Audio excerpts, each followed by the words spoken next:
Thank you, Mr Deputy President. I rise today to oppose the government's move to abolish the Clean Energy Finance Corporation. It is critical that the government faces the fact that we are living in a global climate emergency. That is the fact of the matter. The greatest threat to the planet this century, to human civilisation this century, is global warming. And it is disgraceful that the Prime Minister refuses to acknowledge that. And I want to talk about the Clean Energy Finance Corporation in that context, because it is intergenerational theft not to face the threat of climate change, because what it means is life is going to be worse for generations to come if we don't deal with this threat now. We are already at the point where we may have gone beyond the tipping points from which there is no return. The World Economic Forum has recognised that climate change is right up there in the 10 top threats, global risks of highest concern in 2014. And they list in that 10 highest risks water crises, failure of climate change mitigation and adaptation, greater incidence of extreme weather events, floods, storms, fires, food crises, and profound political and social instability. So at least 5 of the top 10 risks to the planet this century, recognised by the World Economic Forum, are covered in the climate space. But not only that, we know it from our own lived experience here in Australia. And we only have to look at the consequences of the fires that we've suffered, the intense fires in the Blue Mountains and in Tasmania most recently, the floods we have had, the cyclones, the droughts. We are seeing more intense extreme weather events, and the losses are not just to people and property, the losses are very much to the environment. Just today on the radio there was a story about the koala population. They are already under huge threat because of loss of habitat, because of feral species and dogs and cats in the environment, because of disease, but because of extreme heat and drought. They are going extinct in Western Queensland because of the intensity and frequency of drought and extreme heat, and that is going to happen right across the planet. We're going to see 1/3 of all species go extinct because of global warming, and that is likely to accelerate. That is the kind of planet that will be leaving our children, and that's why I describe it as intergenerational theft. And you only have to look at our nearest neighbours in the Pacific. Just recently I hosted a delegation from Tuvalu and Kiribati, and those people came to see us to say that they are already suffering greatly. The saltwater incursion into their freshwater systems. They are suffering from storm surge. They are terrified that there is a point coming where they will be washed away from their island home, in the case of Tuvalu in particular, but they're saying, and this happened as long ago as 2006, the Prime Minister of Tuvalu stood up in a conference in Kenya and said, "Who will take my people?" These are serious issues facing the planet, and Australia has got its head in the sand if it thinks that we can get away with pretending it's not happening and refusing to do something about it. The UN knows particularly that this is happening, and that's why there is now growing global momentum to deal with climate change. That's why Ban Ki-moon, the Secretary-General of the United Nations, is having a conference shortly in September to call on the leaders of governments around the world to act on global warming. And Australia is snubbing. The Prime Minister is snubbing the United Nations by refusing to attend, and I find that disgusting and disgraceful. Prime Minister Abbott needs to change his mind and get to that summit and explain to the rest of the world why he is going in the opposite direction as the rest of the world is starting to move. Not only have we got the summit in September, but we have got the G20 in Australia in November. Then we've got the UNFCCC meeting in Peru leading into the global negotiations in 2015. And let me tell you, in this Senate and in this parliament, the world is serious about getting to a global treaty, and I was ashamed that our Prime Minister stood in Canada with the Canadian Prime Minister to say that they will do what they can to effectively tear down the success of achieving a global treaty. And that is the context in which we are today discussing the Clean Energy Finance Corporation and its abolition, because the situation we now have is we in Australia set up an architecture, if you like, to deal with these particular issues in terms of the Clean Energy Finance Corporation. And it's interesting that just overnight, and this really highlights the point and the value of the Clean Energy Finance Corporation, overnight the United Kingdom signed a climate change agreement with China. And in the particular statement, the signed statement between the leaders, they talk about their commitment to Ban Ki-moon's summit in September. They go on to say the United Kingdom and the People's Republic of China have both taken substantial action to put in place policies to limit or reduce greenhouse emissions and promote low-carbon development. We welcome our existing strong relationship on low-carbon cooperation that underpins our international work. Both sides agree to intensify bilateral policy dialogue and practical collaboration through the China-UK Working Group on Climate Change. But what they go on to say, which is very interesting, is they list what the collaboration will actually focus on.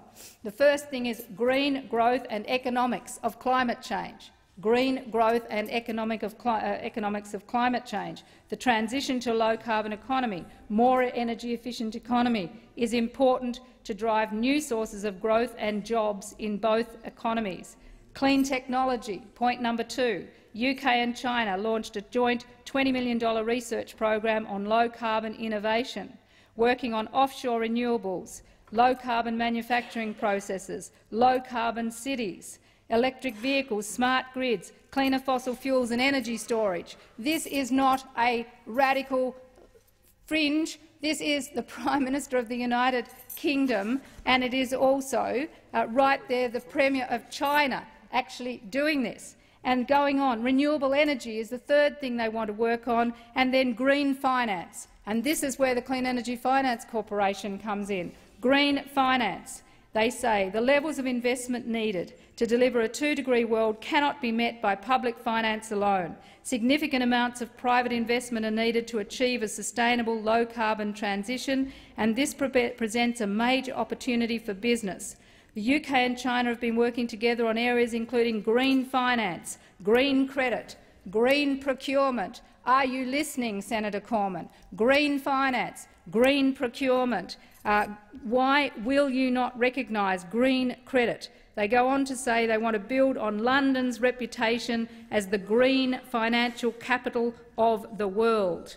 The countries will continue this cooperation. Through the Climate Public-Private Partnership, the UK aims at catalysing private finance specifically from institutional investors, such as pension funds and sovereign wealth funds, into low-carbon investments in China and other countries. They go on to say they want carbon markets. Carbon emission trading schemes achieve higher levels of emission reductions at low cost while creating clean energy investments. And it says the UK has provided advice and expertise in the development of China's emissions trading scheme. So if ever you saw an opportunity sitting there and see the way the world is going, what you are doing in this country by abolishing or trying to abolish the Clean Energy Finance Corporation is actually taking out of Australia the very mechanism that other countries are now trying to build in, and the opportunity cost to us is huge. There is a report out today from CEDA, the Committee for Economic Development of Australia, that makes 2 points. That it is an undeniable fact that Australia's economy will be critically exposed on 2 economic fronts if we don't ensure an appropriate response to climate change. The first is in relation to the costs of extreme weather events and the economic and social impact of these events, but the second is where Australia stands exposed economically to the effects of climate change relates to the availability of capital to fund its infrastructure and other capital needs. It goes on to say that Australia is reliant on foreign capital to fund major projects, and new developments in international climate change policy are likely to impact international capital flow and investment decision-making, and applying climate-related risk assessment when considering investment and financing decisions is an emerging trend globally, and that is the divestment trend. And that's why the Greens keep saying, if you keep trying to invest in coal mines, coal ports, coal railways, you will fail. These are stranded assets of the future. You are totally going in the wrong direction, and frankly, this move that you are trying to engage in now to destroy the Clean Energy Finance Corporation is such a wrong-way go-back policy. It's unbelievable. It's dumb economics. It's dumb politics. It is dumb international engagement. It is an isolationist rust bucket strategy. That's what it is, and that's why this parliament should reject it, and we will reject it. And I've got to the point of thinking about this. I mean, if you had a Prime Minister sitting here in Australia and there was an army offshore and the Prime Minister said, "I don't see it. In fact, I can't see it to the point where I'm going to stand down our own army," we would say the person is barking mad and needs to be removed. We have to actually act on the threat, and we have to actually deal with this issue. But here we've got a Prime Minister who is effectively barking mad on climate change, barking mad on the greatest threat that is facing this country, and he is now the biggest opportunity cost to the nation in terms of research and development, in terms of rolling out new technology, in terms of new jobs, in terms of bringing down prices to the community, in terms of energy efficiency and in terms of renewable energy. And I now just want to go to talk about the Clean Energy Finance Corporation, what it's actually done.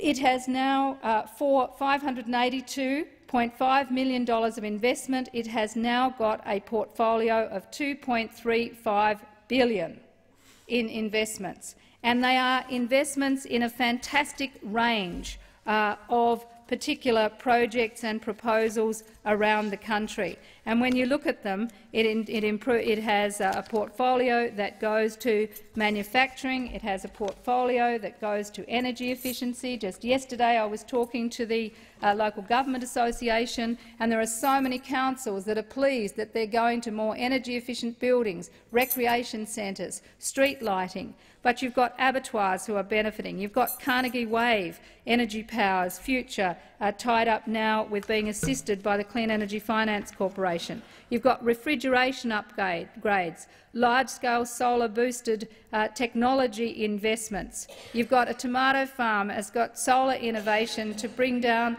its heating costs, and great innovation at the Sundrop farm in South Australia. You've got Pacific Hydro's Portland wind energy project. You've got egg producers turning waste into energy. You've got buildings transformed by upgrading. You've got converting waste to energy around the country, and it goes on and on. Hospitals save on car park lighting. Leading pork exporter saves on energy. A stadium lighting upgrade in New South Wales reduced its energy by 60%. The Gold Coast's Burleigh Bears Rugby League Football Club reducing its lighting bills by 65%. A frozen food manufacturer replaced their existing commercial-style blast freezer with an industrial spiral freezer system that has cut annual energy consumption by 55%, and on it goes. Cool stores reducing their energy costs. A $1.15 million cool rooms upgrade is allowing a fruit supplier to save around a quarter on its refrigeration energy bills. A hotel complex, multi-storey, multi-use building in Queen Street, Melbourne, undergone a $1.3 million energy efficiency upgrade, making energy cost savings of more than 50%.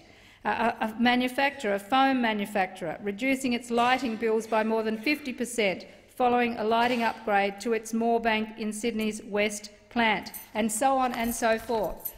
Project after project after project, bringing down costs, making these projects cheaper to the community, more efficient manufacturing, more competitive, and that is what the government wants to get rid of.